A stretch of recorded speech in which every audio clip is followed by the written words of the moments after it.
नमस्कार, मैं हूं तान्या। आप देख रहे हैं राष्ट्रीय हित न्यूज। आइए नजर डालते हैं आज की कुछ खास खबर की ओर। बरवाला के पूर्व विधायक रामनिवास ने हरियाणा सरकार पर जमकर निशाना साधा। रामनिवास ने कहा कि हरियाणा की बीजेपी जेपी सरकार ने पिछड़ा वर्ग के लिए कुछ नहीं किया। उन्होंने कहा कि पिछड़ा वर्ग के साथ बीजेपी ने हमेशा भेदभाव किया।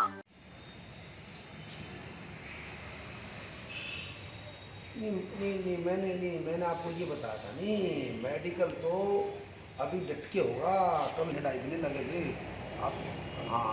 आपको मैंने बताई थी, नहीं भूल गया आप। कम से कम 4-5 फिर जाके मेडिकल बनेगा। ये एकदम कौन बनाओ जी, समझ गए नहीं? हाँ, इनकी 4-5 बार दवाई लो, फिर फिर मर जाए, समझ?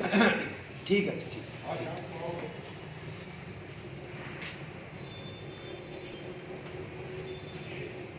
कि पूर्व मुख्यमंत्री नहीं, वे भावी मुख्यमंत्री है हमारे नेता चौधरी भूपेंद्र सिंह जी हुड्डा, और उनकी सोच है कि हर समाज को महत्व दिया जाए।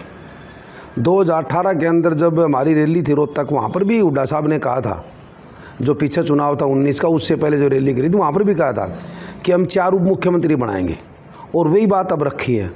देखो, पिछड़ा वर्ग का बनाएं, एक ब्राह्मण बनाएं, स्त्रियां जो बताए हैं हुड्डा साहब ने, ठीक है, पिछड़ा वर्ग में बहुत जातियां हैं। जो भी उस टाइम पे मौके पे जो बात होगी वो किसी जाति का बनाए, हमारे को स्वीकार है। हमारा समाज का बनेगा, बैकवर्ड का बनेगा, हमारा समाज का बनेगा। अच्छी बात है, ये अच्छी सोच है हमारे हुड्डा साहब की कि सभी समाज को महत्व दिया जाए। तो हमने 2 साल पहले मेरे पास पिछड़ा वर्ग के कई साथी मिले थे कि भाई बीजेपी सरकार ने हमारे साथ अन्याय किया हुआ है। एक तो क्रीमी लेयर का बहुत बड़ा मुद्दा है, एक जातीय जनगणना का था। ये कई मुद्दे मेरे पास लेके आए थे। तब हमने रैलियां शुरू करी थी। हमने पिछड़े वर्ग की 4 रैलियां शुरू करी थी, और 4 रैलियों में हमने सबसे पहले रैली फतेहाबाद में करी थी, उसके बाद में हमने गोहाना सोनीपत करी थी, फिर हमने भिवानी करी थी पिछली बार दिसंबर में, फिर हमने पीछे से कैथल करी थी। और उन रैलियों में हमने एक बात रखी थी कि बीजेपी सरकार, ये जो हमारे समाज पिछड़े वर्ग की मांग है, ये जायज़ मांगे हैं, कह तो सरकार मांगे, नहीं तो फिर हम विपक्ष के सामने बातें रखेंगे। तो हमने आदरणीय हमारे नेता चौधरी भूपेंद्र सिंह जी हुड्डा के सामने बात रखी, तो हुड्डा साहब ने बिल्कुल ये बात कही है, जो आपकी मांगे हैं जायज़ है। चाहे क्रीमी लेयर की बात हो, क्रीमी लेयर हुड्डा साहब ने कहा कि हम 10 लाख करेंगे, और जातीय जनगणना जैसे हुड्डा साहब ने हमारी बात को माना, और आदरणीय नेता राहुल गांधी जी के सामने रखा भी, और राहुल गांधी जी ने कहा है कि जैसे हमारी सरकार बनेगी हम जातीय जनगणना भी कराएंगे, कि लोगों को पता लगे, शीशा में पता लगे कि हमारी आबादी कितनी है। है कि जो प्रदेश के जो पिछड़ा वर्ग की संख्या काफ़ी ज़्यादा है, तो ऐसे पिछड़ा वर्ग के लोग ही ये मांग उठाने लगे हैं कि भूपेंद्र हुड्डा डिप्टी सीएम 4 बनाने की मांग करते हैं। तो पिछड़े वर्ग के लोग ये मांग करने लगे कि पिछड़े वर्ग का ही मुख्यमंत्री बनना चाहिए। वो तो हुड्डा साहब ने कह भी दिया। नहीं, हुड्डा साहब ने कहा कि जाट भी उप मुख्यमंत्री बन सकता है, वो समय बताएगा। नहीं, हुड्डा साहब का बयान आया, आपने देखा होगा, हुड्डा साहब ने कहा कि जाट भी उप मुख्यमंत्री बन सकता है। भाई, वो तो समय बताएगा, देख कौन मुख्यमंत्री बने कौन नहीं बने। बाकी आज का दिन मैं आपको एक विश्वास दिलाता हूँ कि जनता की आवाज़ है कि हरियाणा के अंदर आदरणीय हमारा नेता यानी चौधरी भूपेंद्र सिंह जी हुड्डा आने वाले समय मुख्यमंत्री बनेगी। छत्तीसगढ़ की प्रभारी भी है, और CWC की मेंबर भी है, बड़ी है, कई बार सांसद भी रही है। वह देखो, हर आदमी की अपनी अपनी सोच है, ठीक है नहीं? अच्छा, नू बताओ भाई, कौन आदमी ये नहीं चाहता कि मैं ना बनूं? कौन आदमी ये नहीं चाहता? शैलजा जी नहीं चाहती कि मैं ना बनूं, रणदीप जी नहीं चाहते कि मैं ना बनूं। तो बाकी जो बनने की जहाँ तक बात है, जनता किसको कहती है आज हरियाणा प्रदेश के अंदर? हरियाणा प्रदेश की जनता ये कहती है कि 10 साल हमने कांग्रेस पार्टी का रहा, 2005 से 2014 का देखा, उसमें जो कांग्रेस पार्टी के समय में हुड्डा साहब ने जो फैसले लिए बैकवर्ड के लिए, चाहे 100 वर्ग गज की प्लाट की बात हो SC/BC के लिए, 400 करोड़ कर्जा की माफ़ हो SC/BC के लिए, क्लास 1-2 में 10 से 15 की बात हो बैकवर्ड के लिए, वजीफा की बात हो बैकवर्ड के SC के लिए, पानी की टंकी 200 लीटर की SC की बात हो, तो इस तरह अनेक फैसले जो हुड्डा साहब ने लिए, उन फैसलों के ऊपर जनता ये कहती है कि एक बार ही हुड्डा साहब और मुख्यमंत्री बने तो हमारे समाज का भला हुड्डा साहब कर सकते हैं। तो अब जैसे ये बात आई है कि जो इसकी बरवाड़ा की, आप कहते बरवाड़ा से चुनाव लड़ेंगे, तो बरवाड़ा से कई और भी टिकट प्रार्थी है कांग्रेस के, और उसमें प्रजापति समाज के लोग भी मांग रहे हैं। तो ऐसे में आप कहाँ तक अपना वो सिद्ध कर पाएंगे? अगर आपको टिकट मिलती है तो वो तो है ही, अगर नहीं मिलती क्या आप दूसरे की सपोर्ट करोगे? क्यों नहीं मिलेगी? मैं नहीं कहता कि मैं चुनाव लड़ूंगा, जनता कहती है कि तू जीतेगा। समझ गया? जनता की आवाज़ को कोई दबा नहीं सकता। आज बरवाड़ा इलाके की जनता ने मन बना लिया है कि भाई रामनिवास घोडेला को भारी बहुमत से जिताएंगे। टिकट मांगने का हर आदमी को अधिकार है, टिकट मांगना, चुनाव लड़ना, उससे कोई किसी को नहीं रोक सकता। मैं नहीं कहता, मेरी दावेदारी जनता कहती है। आप बरवाड़ा जाओ, किसी गांव में जाओ, एक ही आवाज़ है कि हमने अब की बार भाई रामनिवास घोडेला को जिताना। मैं कहूँ कि भाई साहब आप ये बताओ कि बीजेपी और जेजेपी ने एससी और बीसी के लिए कौन सी रणनीति 9 साल के अंदर बनाई और कौन सी रणनीति लागू करी? हमने आपको बता दिया। हुड्डा साहब की सरकार थी, कांग्रेस पार्टी की सरकार थी, हरियाणा के अंदर अनेक योजनाएं एससी बीसी के लिए लेके आई। ये 9 साल के अंदर बताई। सबसे ज़्यादा सबसे बड़ा नुकसान हुआ तो एससी बीसी गरीब आदमियों को हुआ इस सरकार के अंदर। ऐसी पॉलिसी लेके आई जिससे गरीब के ऊपर भारी नुकसान है। चाहे क्रीमी लेयर की बात हो, चाहे अपना ये पीपीपी पहचान पत्र है नहीं, इससे भी सबसे बड़ा नुकसान गरीब आदमी को है। तो आज तक तो वो 9 साल में तो कोई ऐसी योजना लेके नहीं आए जिससे कि भला हो। एक ये पंचायतों के अंदर बैकवर्ड को दिया है कुछ, वही बैकवर्ड को 2 भागों में बांट दिया, बैकवर्ड बी और बैकवर्ड ए। भाई कम से कम देना था तो 10 क्यों, 16 तो है ही बैकवर्ड ए का। नई चीज़ अगर दे ही है, हम मानते हैं, हम स्वागत करते हैं भाई, नई चीज़ पंचायत में नगर पालिका में दे ही है, चलो फिर कम से कम 16 तो देना चाहिए था। 16, 11, 27 कर देते, ले भी हमने हमारा काम कर दिया। जहाँ पर अगर बैकवर्ड बी के भाई कम है तो वे कैसे बनेंगे भाई?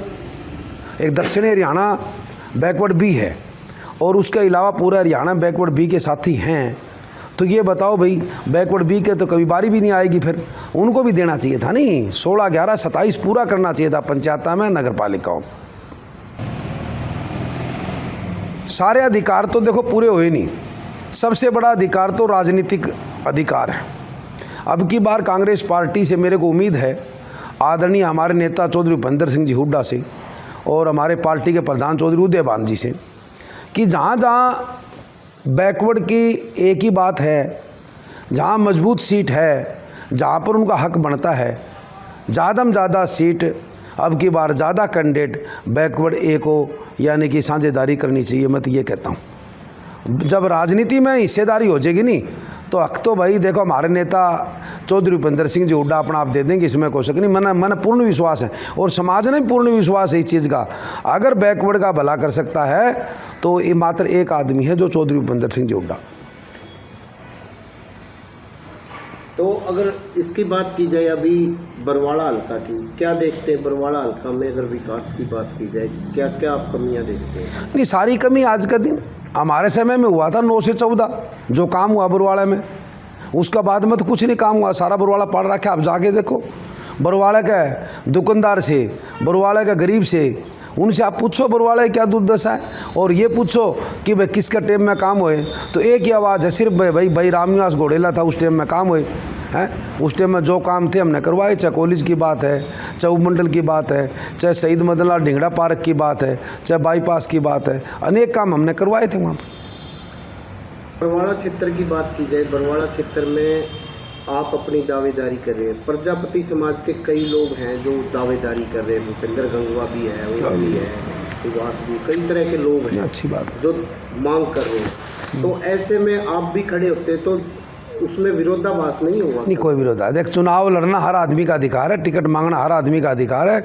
देखो, जनप्रतिनिधि वो चुनेगा जिसको जनता चाहेगी। इसमें तो कितने खड़े हो जाओ, क्या बात होगी। मैं जब 2009 में चुनाव लड़ा था तो सुभाष ठाकुर जी हजका से थे ही हैं, या कोई बात थोड़ी कोई। देखो, जिसको जनता चाहेगी चुना वो जाएगा। इसमें कोई है, कोई किसी पार्टियाँ घनी है, 36 पार्टी है, हर पार्टी से कैंडिडेट आता है।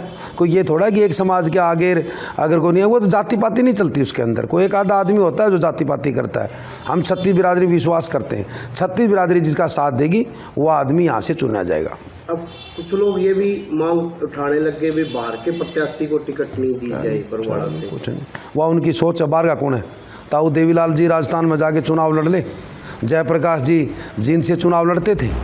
अच्छा, पहले सुरेंद्र बरवाड़ा जी लड़ते थे, अब काल परसों जयप्रकाश जी ने आदमपुर से चुनाव लड़ा। और ये नरेंद्र मोदी जी कहाँ जाके चुनाव लड़े? हिंदुस्तान का नागरिक कहीं से चुनाव लड़ सकता है। और मैं तो बरवाड़ा का हूँ भाई। जो आदमी ऐसी बातें करते मेरे बारे में नहीं करते, वो चल नाम तो नहीं लेते, मैं तो बरवाड़ा का हूँ। उनको ज्ञान नहीं है। मैंने कम से कम भी 7-8 बारी वोट डाल दिए बरवाड़ा के अंदर। मेरा वोट कार्ड, मेरा राशन कार्ड, जो लोग ये बात करते हैं बरवाड़ा की, उनका राशन कार्ड ही गांव का नहीं है, उनका राशन कार्ड ही हिसार का है। और बाकी और चलो स्पष्टीकरण देना तो नहीं चाहिए, मैं दे देता हूँ। 40 साल से हमारी ज़मीन है बैबलपुर गांव के अंदर। और बाकी ये तो कोई बात ही नहीं है। चुनाव तो जनता लड़ाएगी भाई। मैं आपको बताना चाहता हूँ, चुनाव जनता लड़ाएगी। और कोई ये कहे मैं 5 ग्रामी हूँ, कोई कहे मैं 7 ग्रामी हूँ, कोई कहे मैं फलाना हूँ बरवाड़ा का, उसमें कोई अनजानी नहीं है। उन लोगों ने उनको व्रत रखा है। हरियाणा में सबसे कम वोटों से जिला परिषद का मेंबर जीता था वो आदमी, हरियाणा में सबसे कम वोटों का, ठीक है। और मैं आपका चैनल के माध्यम से बताता हूँ कि गड़बड़ी करके जीता था वो आदमी। हरियाणा में सबसे कम वोटां से जिला परिषद का मेंबर रहा है वो आदमी।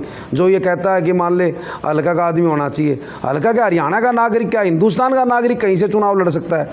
हिंदुस्तान का नागरिक जब मोदी जी लड़ सकते हैं, राहुल जी लड़ सकते हैं, भाई जयप्रकाश जी लड़ सकते हैं, देवीलाल जी लड़ सकते हैं, तो सुरेंद्र बरवाड़ा लड़ सकते हैं, तो रामनिवास और भाई और को क्यों नहीं लड़ सकता है? कहीं लड़ो चुनाव।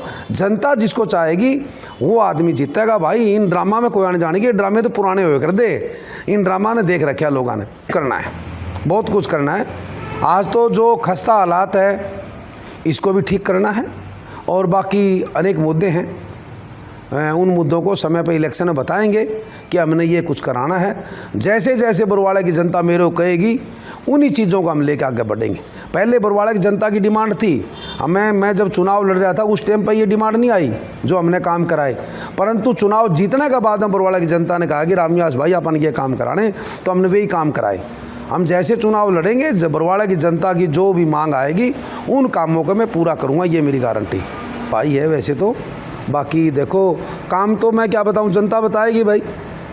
जनता ये कह रही है कि काम 0 स्तर पर है, जनता कह रही है। जनता की आवाज़ मैं आपको बता देता हूं। तो इन 4 साल में, 4.25 साल में कोई काम नहीं है बरवाड़ा का। और ख़ासकर बीजेपी की सरकार आने में 9 साल में कोई काम नहीं है बरवाड़ा। एक कोई नया काम का, कोई प्रोजेक्ट का नया काम नहीं बता सकते कि हम 9 साल में ये काम किया। और बाकी ये तलवंडी राणा की बात, तलवंडी राणा की देखो जायज़ मांग हमने अनेक बारी पत्रकार भाइयों को बता भी दी। और हमने धरने प्रदर्शन में भी गए, हम भाई दीपेंद्र जी के साथ गए, हमारे नेता चौधरी भूपेंद्र सिंह जी हुड्डा के साथ भी गए, वैसे भी मैं 2-3 बारी गया।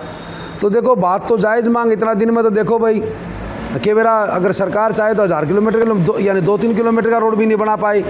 और ये मान ले एक सिरे पर्चन कह देते कि फॉरेस्ट की परमिशन चाहिए, फलाने की चाहिए। सरकार चाहे तो परमिशन रात ना आ जाएगी। परंतु देखो हमारा ये दुर्भाग्य है कि सरकार को हमने बैकवर्ड ने वोट दिए और बैकवर्ड के ऊपर ही अत्याचार कर रही है। क्यों? बैकवर्ड का हिस्सा गाँव